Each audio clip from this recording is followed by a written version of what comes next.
ॐ ज्ञानतिमिरन्दस्य ज्ञानञ्जनशलाकया चक्षुरुन्मीलितं येन तस्मै श्रीगुरवे नमो विष्णुपदाय कृष्णप्रेष्ठाय भूतले श्रीमते भक्तिवेदान्त स्वामिनिति नामिने नमस्ते सरस्वते देवे गौरवाणी प्रचारिणे निर्विशेष शून्यवादी पश्चात्देशतारिणे हे कृष्ण करुणा सिंधु दीनबंधु जगतपते गोपेश गोपिकाकांत राधाकांत नमोस्तुते तप्त कंचन गौरंगी राधे वृंदावनेश्वरी वृषभानुसुते देवी प्रणमामि हरिप्रिये वाञ्छाकल्पतरुभ्यश्च कृपा सिन्धुभ्येव च पतितानां पावनेभ्यो वैष्णवेभ्यो नमो नमः। जय श्री कृष्ण चैतन्य प्रभु नित्यानंद श्री अद्वैत गदाधर शिवसादि श्री गौरभक्तवृंदा हरे कृष्णा कृष्णा कृष्णा हरे हरे हरे राम राम राम हरे हरे मुखम करोति वाचालं मुहुः रंगायते गिरे यत्कृपा तमहं वन्दे श्रीगुरु दीनतारिणि परमानंद माधव श्री चैतन्य ईश्वर हरि ओम तत्सत् ओम नमो भगवते वासुदेवाय ओम नमो भगवते वासुदेवाय ओम नमो भगवते वासुदेवाय हरे कृष्णा ग्रंथराज श्रीमद् भागवतम प्रथम स्कंद चतुर्थ अध्याय नारद मुनिर आविर्भाव 25 নম্বর শ্লোক পর্যন্ত আমরা অধ্যয়ন করেছি। আজকে আমাদের 26 নম্বর শ্লোক থেকে শুরু। एवं पवृत्तस्य सदा भूतानां श्रेयसे द्विजः सर्वयात्मा केनापि यदा नातो सदधृर्यं ततो। হে দ্বিজগণ, যদিও তিনি সমস্ত মানুষের সর্বাঙ্গীন কল্যাণ সাধনে সচেষ্ট হয়েছিলেন, তবুও তার চিত্ত সন্তুষ্ট ছিল না। যদিও তিনি জনসাধারণের সর্বাঙ্গীন মঙ্গল সাধনের জন্য তাদের উপযোগী করে বৈদিক শাস্ত্র সংকলন করেছিলেন, তবুও শ্রীল ব্যাসদেব চিত্ত চাঞ্চল্য অনুভব করেছিলেন। তিনি আশা করেছিলেন যে এত কিছু করার পর তিনি নিশ্চয়ই অন্তরে প্রসন্নতা অনুভব করবেন, কিন্তু চরমে তিনি প্রসন্ন হতে পারেননি।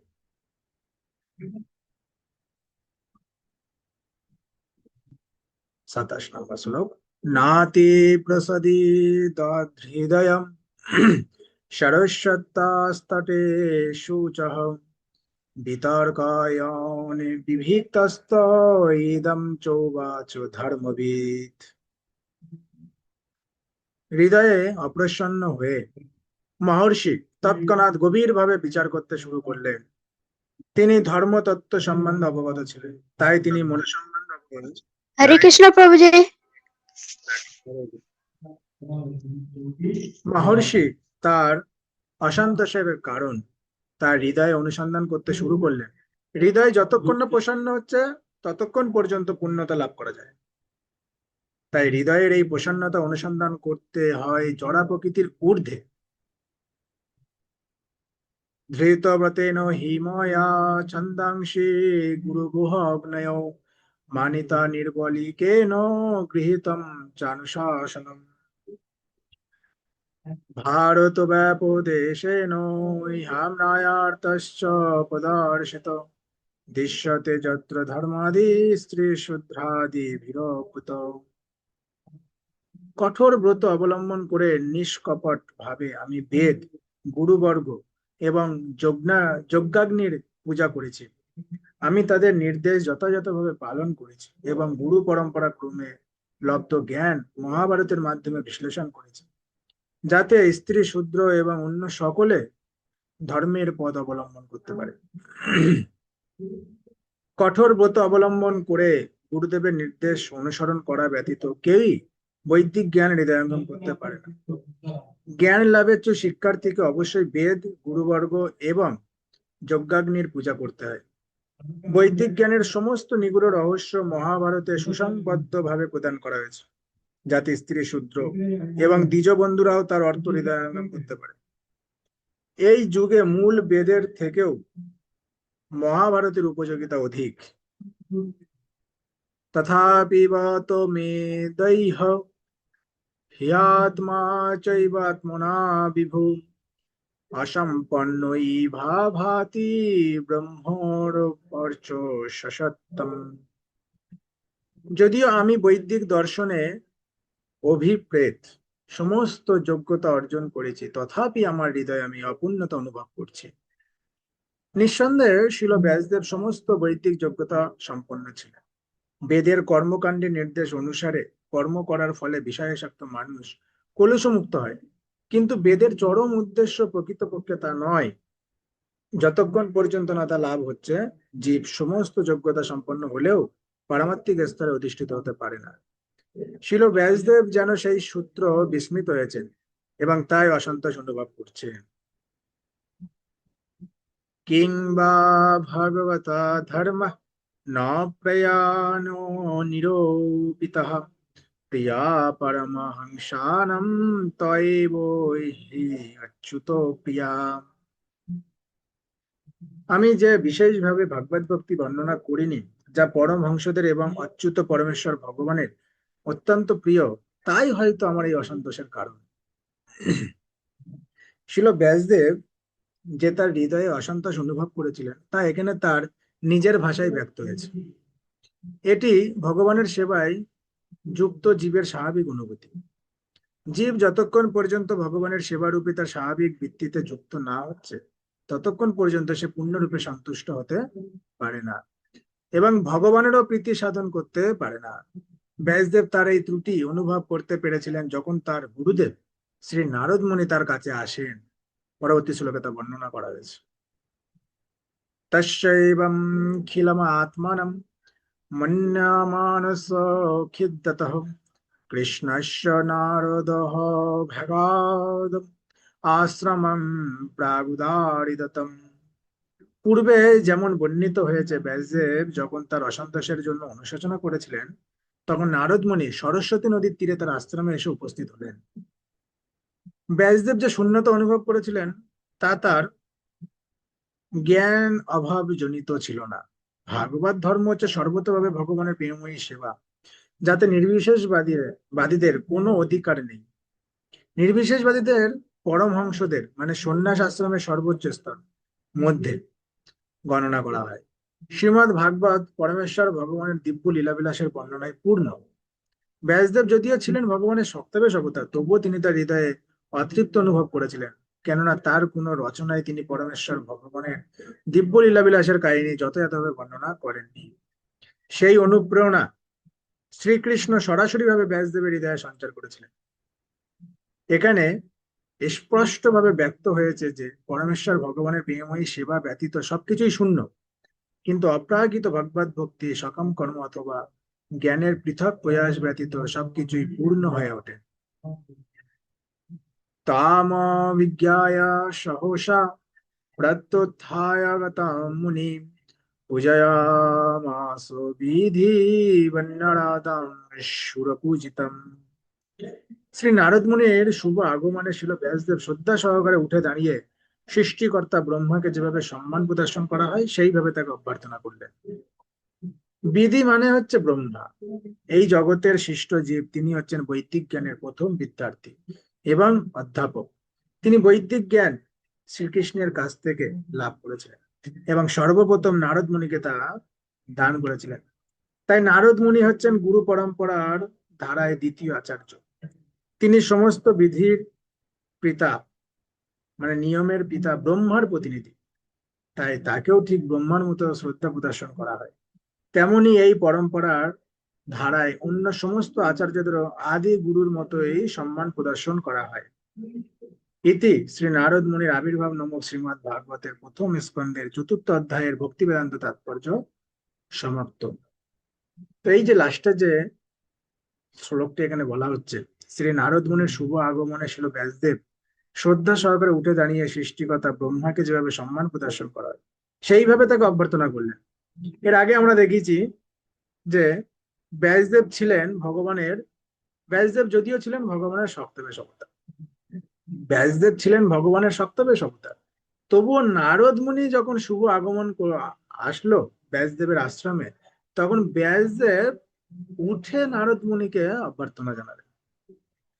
ভগবানের সপ্তবেশ অবতার ব্যাসদেব, তা সত্ত্বেও নারদ মুনিকে কেন শ্রদ্ধা সহকারে উঠে দাঁড়িয়ে আহ অভ্যর্থনা করলেন ব্যাসদেব? কারণ এটা হচ্ছে নিয়ম, সমস্ত বিধি নিয়মে পিতার ব্রহ্মার প্রতিনিধি, তাই তাকেও ঠিক ব্রহ্মার মতো শ্রদ্ধা প্রদর্শন করা হয়। এটা হচ্ছে নিয়ম যে সাধু গুরু বৈষ্ণব কে দেখা মাত্রই আমাদেরকে উঠে অভ্যর্থনা জানানো উচিত। অনেকে তো আছে, বৈষ্ণব আসছে আসছে, আমি তো বসে থাকি ভাই, হ্যাঁ আমি ওনার থেকে সিনিয়র, আমাকে ওঠার কোনো দরকার নেই। হ্যাঁ, একজন আছে, হ্যাঁ, সব থেকে সিনিয়র নিজেকে মনে করে, আর আর একজন বৈষ্ণব যখন সেখানে আসে লেকচার দিতে, তখন সে তো সিনিয়র, সে চেয়ার থেকে উঠবে না। এমনটা না, এটা নিয়মের মধ্যে নাই। নিয়ম হচ্ছে সাধুগুরু বৈষ্ণবকে দেখা মাত্রই উঠে অভ্যর্থনা জানানো উচিত বা প্রণাম করে তাকে অভ্যর্থনা জানানো উচিত। হুম। গুরু কে হয়? যে কৃষ্ণ তত্ত্ববেত্তা, সে হচ্ছে গুরু। যে কৃষ্ণের কথা এই বিশ্বে, এই জড় জগতে, সমগ্র পৃথিবী জুড়ে যে প্রচার করছে, সে হচ্ছেন গুরু, সে হচ্ছেন আচার্য। আপনি আচারী ধর্ম অপরকে শেখাও, আচার করে যে জন প্রচার নাই করে, প্রচার করে যে জন আচার নাই, আচার প্রচার দুইয়ে করে যে আর্য, সেই জগতের গুরু, সেই জগতের আচার্য, তিনি হচ্ছেন গুরু। তা যিনি সিনিয়র মনে করে চেয়ারে বসে রয়েছে, তাকে দেখে অন্যরা কি শিখবে? তার যে আমিও একদিন সিনিয়র হয়ে যাবো, আমার আর উঠতে লাগবে না, আমি চেয়ারে বসেই থাকবো। কিন্তু তাকে এটাকে শিক্ষা দেওয়া উচিত যে সবাই যাতে তাকে দেখে শেখে। না, আমি যদি উঠে সেই বৈষ্ণবকে অভ্যর্থনা জানাই, সেই বৈষ্ণবকে আমি প্রণাম জানাই, তাহলে আমাকে দেখে সবাই এটা করবে। হ্যাঁ, তখন আমি আপনি আচার্য ধর্ম অপরকে শেখাবো, তখন হবে যে নিজের আচরণটা তুমি তাকে শেখাও। কিন্তু তুমি যেভাবে আচরণ করছো সেটা অন্য কেউ তো শিখবে না। হ্যাঁ, আর যদিও শেখে তাহলে সেটা ভুল শিখবে, সেটা নিয়মের বিরুদ্ধে হয়ে যাবে, তখন তার অপরাধ হয়ে যাবে। পৃথিবীতে সব থেকে বড় অপরাধ হচ্ছে বৈষ্ণব অপরাধ, তখন তার বৈষ্ণব অপরাধ হয়ে যাবে, সে অপরাধ খণ্ডাতে পারবে না। বৈষ্ণব অপরাধ তখনই খণ্ডানো যাবে যখন যে বৈষ্ণবের চরণে অপরাধ করেছে সেই বৈষ্ণবের চরণে গিয়ে ক্ষমা প্রার্থনা করবে, তখন সেই বৈষ্ণব অপরাধ খণ্ডাবে, নাহলে খণ্ডাবে না। আমরা দেখেছি, দেখেছি না, আমরা শুনেছি সাধুগুরু বৈষ্ণবের মুখ থেকে, হ্যাঁ, চতুষ কুমার, হ্যাঁ, এরপরে আমরা আসবো, সেই চতুষ কুমার যখন ভগবানের সাথে দর্শন করতে চাই, তা সেখানে গেল, ভগবানের দ্বারপাল জয় বিজয় সেখানে দাঁড়িয়েছিল।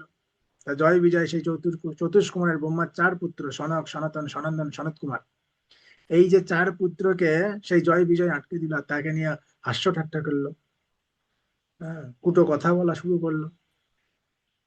তাই তার চরণে সেই জয় বিজয় অপরাধ করেছে, তখন ভগবানও সে তাকে রক্ষা করতে পারেনি। স্বয়ং স্বয়ং ভগবানের দ্বারপাল হয়েও তাকে অসুর কুলে জন্মগ্রহণ করতে হবে। হ্যাঁ, সেও পাষণ্ডী হয়ে জন্মগ্রহণ করলো। তা বৈষ্ণব অপরাধ খণ্ডাবে না যতক্ষণ না তার চরণে, যে বৈষ্ণবের চরণে অপরাধ করেছে সেই বৈষ্ণবের চরণে যতক্ষণ না সে ক্ষমা প্রার্থনা করছে, ততক্ষণ সে খণ্ডাবে না। সে যদি ক্ষমা করে, আমরা দেখেছি, হম, শাস্ত্রেতে চাপাল গোপালের কাহিনী, শিবায় সঙ্গনে যখন মহাপ্রভু রাত ভোর কীর্তন করতেন, হ্যাঁ, তখন সেই নবদ্বীপে কিছু ব্রাহ্মণদের রাগ হতো, তাই চাপাল গোপালকে ধরলো। চাপাল গোপালকে ধরে সেই নাম ভঙ্গ করার জন্য তার বাড়ির সামনে, হ্যাঁ, কাজে বাজে সব জিনিস রেখে দিয়েছে। শিবাস চরণে অপরাধ করেছে, শিবাসের চরণে, তাই সেই চাপাল গোপালের কি হয়ে গেল? কুষ্ঠরোগ হয়ে গেল। হ্যাঁ, তা কিন্তু সেটা মহাপ্রভু তাকে আর সারাতে পারলো না। সবাই বলছে "এই মহাপ্রভু এসছে, মহাপ্রভু এসছে, হ্যাঁ, সাক্ষাৎ চৈতন্য মহাপ্রভু, চলো দর্শন করে।" চাপাল গোপালও সেখানে দর্শন করতে গেল। তা চাপাল গোপাল যখন মহাপ্রভুর সাথে দর্শন করতে গেল, মহাপ্রভু তাকে আশীর্বাদ দিল না। কেন দিল না? সে মুক্তি পাওয়ার জন্য গিয়েছিল চৈতন্য মহাপ্রভুর কাছে, তাও চৈতন্য মহাপ্রভু তাকে মুক্তি দিল না কেন? বলছে তুমি অপরাধ করেছো। হ্যাঁ, তুমি যার চরণে অপরাধ করেছো, যার জন্য আজকে তোমার এই কুষ্ঠ রোগ হলো, তুমি তার চরণে আগে ক্ষমা প্রার্থনা করো। সে যদি তোমাকে ক্ষমা করে তারপরে আমি তোমাকে মুক্তি দেবো। তা সে অপরাধ করেছিল কার চরণে? সে অপরাধ করেছিল চৈতন্য মহাপ্রভুর সেই প্রিয় ভক্ত শ্রীবাস। সেই শ্রীবাসের চরণে গিয়ে যখন সেই চাপাল গোপাল ক্ষমা প্রার্থনা করলো, হ্যাঁ আমাকে ক্ষমা করে দাও, আমি এই ভুল করেছি, আমি জানি না আপনি মহান ভক্ত ভগবানের, তবুও আমি না জেনে এই ভুল করেছি, না জানতে আমার এই অবস্থা হয়েছে, জেনে শুনে করলে তাহলে আমার কি হতো। যাই হোক, আমাকে ক্ষমা করে দাও, আমি আর জীবন এরকম ভুল করবো না, আমাকে একবার সুযোগ দাও। তখন শ্রীবাস ঠাকুর, ভক্ত হচ্ছে দয়ালু হয়, ক্ষমাশীল হয় ভক্ত, সমদর্শী হয়। তাই ভক্ত সেই চাপাল গোপালকে ক্ষমা করে দিল শ্রীবাস ঠাকুর। তখন সে সেই কুষ্ঠরোগ থেকে মুক্তি পেয়ে চৈতন্য মহাপ্রভুর ভক্ত হয়ে গেল। এইভাবে আমরা অনেক লীলা দেখেছি। হ্যাঁ, শাস্ত্রেতে এরকম অনেক লীলা আছে যে সাধুগুরু বৈষ্ণবদের সেবা করলে, তাদের তত্ত্বাবধানে থেকে কৃষ্ণ সম্বন্ধে জ্ঞান আহরণ করলে কত লাভ। কিন্তু যে নিজে নিজে ভাববে যে আমি সব আহ একলাই করতে পারবো, এই যে ধরো আমরা এই ভাগবতম রিডিং করছি, ভাগবতম পড়ছি, হ্যাঁ অনেকে বলতে পারেন না ভাগবতম তো আমরাও বাড়িতে পড়ি, ও আবার অনলাইনের মাধ্যমে কি দরকার আছে পড়ার। বলতে পারেন এরকম অনেক, কিন্তু নিজে পড়ে কতটুকু বুঝবেন আর যখন অন্য কেউ একবার বলে দেবে তখন কতটুকু বুঝবেন, এটা একবার আমাদের বিচার করা উচিত। হ্যাঁ, আমাদের গল্প শুনতে খুব ভালোবাসে, অন্য কেউ বললে আমাদের শুনতে খুব ভালো লাগে, কিন্তু নিজে পড়লে ওই ঘুমাবে, ঝিমাবে। কিন্তু অন্য কেউ বললে ভালো লাগছে শুনতে। এটা না আমাদের এই অনলাইনের মাধ্যমে এরকম ভাগবতম, চৈতন্য চরিতামৃত, গীতা, এইসব আমাদের ক্লাস করানো হয় বা আমরা ক্লাস করাই, যাতে আমরা ভালোভাবে এটাকে বুঝতে পারি, উপলব্ধি করতে পারি। এটাও এক ধরনের বৈষ্ণব সেবা, এটাও এক ধরনের সাধু সেবা। বহুপদের সেবা হচ্ছে সাক্ষাৎ বহুপদের সেবা। দুটি সেবা আমরা চৈতন্য চরিতামৃতে পড়লাম, যে গুরুদেবের দুটি সেবা হয়, একটা বাণী সেবা আর একটা হচ্ছে বপু সেবা। হ্যাঁ, বাণী সেবা মানে হচ্ছে এই ভাগবত কথাকে কীর্তন করা, এই ভাগবত কথাকে প্রচার করা, ভক্তের কাছে এই কথাকে পৌঁছে দেওয়া, বাণী সেবা। আর বপু সেবা মানে দেহের সেবা। তা গুরুদেবের দেহের সেবা করার তো ক্ষমতা আমাদের নাই। হ্যাঁ, আমরা তেমন ভাগ্য করে আসিনি যে গুরুদেবের দেহের সেবা করবো, কিন্তু প্রাধান্য বেশি হচ্ছে বাণী সেবা। কারণ সাক্ষাৎ গুরুদেব বা সাক্ষাৎ ছিল প্রভুপাদ, হ্যাঁ, সমগ্র বিশ্ব জুড়ে এই পৃথিবীতে কি করছে, এই ভাগবত কথা প্রচার করছে। আমার প্রাধান্য কতটাই ভাগবত কথা প্রচারের কতটা প্রাধান্য বেশি এই বাণী সেবার। হ্যাঁ, তো আমরা এই ভাগ্য হয়তো করে এসেছি যে আমরা বাণী সেবা করার সুযোগ লাভ করেছি গুরুদেবের অশেষ কৃপায়, প্রভুপাদের অশেষ কৃপায়। তো আমাদের এটা গ্রহণ করা উচিত। যাকে দেখো তাকে কহ কৃষ্ণ উপদেশ, আমার আজ্ঞায় গুরু হয়ে তোমার এই বেশ। যাকে দেখো তারে বহ, তারে কৃষ্ণ উপদেশ দাও।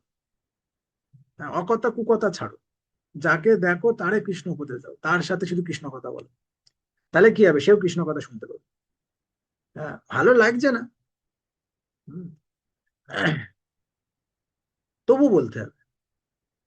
হুম, যে একেবারে ছেড়ে চলে যাচ্ছে তাকে বলার দরকার নেই। কিন্তু ভালো লাগছে না তবু আপনার সাথে কথা বলতে চাইছে, তখন তাকে বলতে হবে। হ্যাঁ, আপনার ভালো না লাগবে, আমার মুখে তো এছাড়া কোনো কথা নাই। হ্যাঁ, আমি তো কৃষ্ণ ছাড়া কিছু বলতে পারি না, তাই তাকে কৃষ্ণ কথাই বলতে হবে। এ না শুনতে চাইলেও বলতে হবে। হ্যাঁ, কৃষ্ণ নাম ভজ জীবার সহম নিচে, পালাইতে পথ নাই, জম আছে পিছে। হ্যাঁ, কৃষ্ণ নাম ভজ জীবার সব মিছে, তাদেরকে এটা বলতে হবে যে আরে কি ভজন করছো রে বাবা, যা ভোজ্য সব মিছে, এই জগতে যা ভজনা করবে সব মিছে। পালাইতে পথ নাই, জম আছে পিছে। হ্যাঁ, কেউ পালাতে পারবেন না আপনারা, কারণ জম পিছনে দাঁড়িয়ে আছে, কোথায় পালাবে। অনেক সময় বাচ্চারা যে খেলা করে, আহ, লুকোচুরি বা অনেকে তোমার হাডুডু, এরকম বাংলায় অনেক খেলা আছে, ধরাধরি। একজন দৌড়ে পালাবে আর তাকে সবাই মিলে তাড়া করে ধরবে। তো কেউ পিছন দিয়ে গার্ড দেয়, হ্যাঁ কেউ সামনে দিয়ে গার্ড দেয়, যাতে সে না পালাতে পারে। তো ঠিক কেমন সামনে আমাদের একদম মায়ার ব্যারিকেড, আর পিছনে জম। কোন দিকে যাবো আমরা, কোন দিকে পালাবো? কিন্তু কৃষ্ণ নাম যদি ভজন করা হয়, তখন সামনেও ফাঁকা, পিছনেও ফাঁকা, একদম রাস্তা ক্লিয়ার, সোজা ভাগবত ধাম। কৃষ্ণ নাম ভজতে বাস, এখানে ওই জন্য কৃষ্ণ নাম ভজতে বলছে। আর সংসারে থাকে কৃষ্ণের, সেটাকেও বলছে কৃষ্ণের সংসার করো, সংসারটাকেও কৃষ্ণ দিয়ে দিতে বলছে। কৃষ্ণেরও সংসার করো, ছাড়ি অনাচার, জীবে দয়া কৃষ্ণ নাম, সর্বধর্ম সার। বলছে সংসারটাও কৃষ্ণ দিয়ে দাও, তুমি কৃষ্ণ সংসার করো। তুমি যদি নিজের মনে করো যে এই সংসারটা আমার, তবেই সেটা মায়া। তখন সেখানে জম কাল রূপে পক্ষী বাসা করবে। হম, কাল রূপে সেই সংসারেতে পক্ষী বাসা করবে। যদি সেটা কৃষ্ণের হয়ে যায়, তখন সমস্ত পক্ষী পালাবে। আরো বলছে, হম, দশে পাঁচে মিলে গৃহেতে বসিয়া, কীর্তন করো হো সদা হাতে করতালি দিয়া। হুম, যেমন হাতে তালি দিলে, গাছের তলায় গিয়ে দাঁড়িয়ে যদি আমরা গাছ তলায় গিয়ে একটু হাত তালি দিই, তখন উপরে গাছের ডালে যে পাখিগুলো থাকবে সব উড়ে পালাবে। তা সংসারে যে কাল রূপে পক্ষী বাসা করছে, সেই পক্ষীটাকে তাড়াতে গেলে আমাদের গৃহেতে বসে, দাঁড়াতে বসিয়া, হরে কৃষ্ণ কৃষ্ণ কৃষ্ণ হরে হরে, হরে রাম রাম রাম হরে হরে। যদি এরকম দশে পাঁচে মিলে যে কজন আছি বাড়িতে যদি আমরা কীর্তন করি, তাহলে কি হবে? এই কীর্তনের তালে তালে সেই কাল রূপে যে পক্ষীটা বাসা করছে, সে সেখান থেকে পালাবে। কারণ সংসারটা তখন কি হয়ে যাবে? কৃষ্ণের হয়ে যাবে। যেখানে কৃষ্ণের নাম, সেখানে কৃষ্ণ বসবাস করছে, তখন সেই সংসারটাও কৃষ্ণের হয়ে যাবে। এইভাবে নারদ মুনির এই যে ব্যাসদেবের যে শিক্ষাটা দিচ্ছে, উম, যে তোমার অতৃপ্তিটা কিসের? কারণ তুমি ভগবানের লীলাটাই এখনো রসিকতা করবে। তুমি ভগবান লীলা লেখো, ওইখানে তুমি অতৃপ্তি হয়ে রয়েছে। তুমি তৃপ্তি সাধন করো, ভগবান লীলা লেখো, তুমি তৃপ্তি হয়ে যাবে। তুমি বহু গ্রন্থ লিখেছো, তবুও তুমি অসন্তোষ। তুমি সন্তুষ্ট হবে তখন যখন ভগবানের লীলা লিখবে। তুমি ভগবানের লীলা লিখো। তুমি জ্ঞান কাণ্ড কর্মকাণ্ড এসব দিয়েছো, এবার ভগবানের লীলা দাও, মাধুর্য রস আস্বাদন করাও সবাইকে, তখন তুমি তৃপ্ত হবে, তখন তুমি সন্তুষ্ট হবে। তা আমরা যদি এরকম ভগবানের লীলার কথা শুনি, হ্যাঁ, তাহলে আমাদের আত্মা তৃপ্ত হবে, আমরা সন্তুষ্ট হব তখন। হুম। হরে কৃষ্ণ, হরে কৃষ্ণ, কৃষ্ণ কৃষ্ণ হরে হরে, হরে রাম, হরে রাম, রাম রাম হরে হরে। গ্রন্থরাজ শ্রীমদ ভাগবতম কি জয়। নারদ মুনির আবির্ভাব কি জয়। আগামীকাল নিত্যানন্দ ত্রয়োদশী মহামহোৎসব কি জয়। নিতাই গৌর প্রেমানন্দে হরি বল। হরে আমাকে কৃষ্ণ। বলেছেন, আবার ওনাকেও বলেছেন, দুজনকে বলে দিন কি বাবা।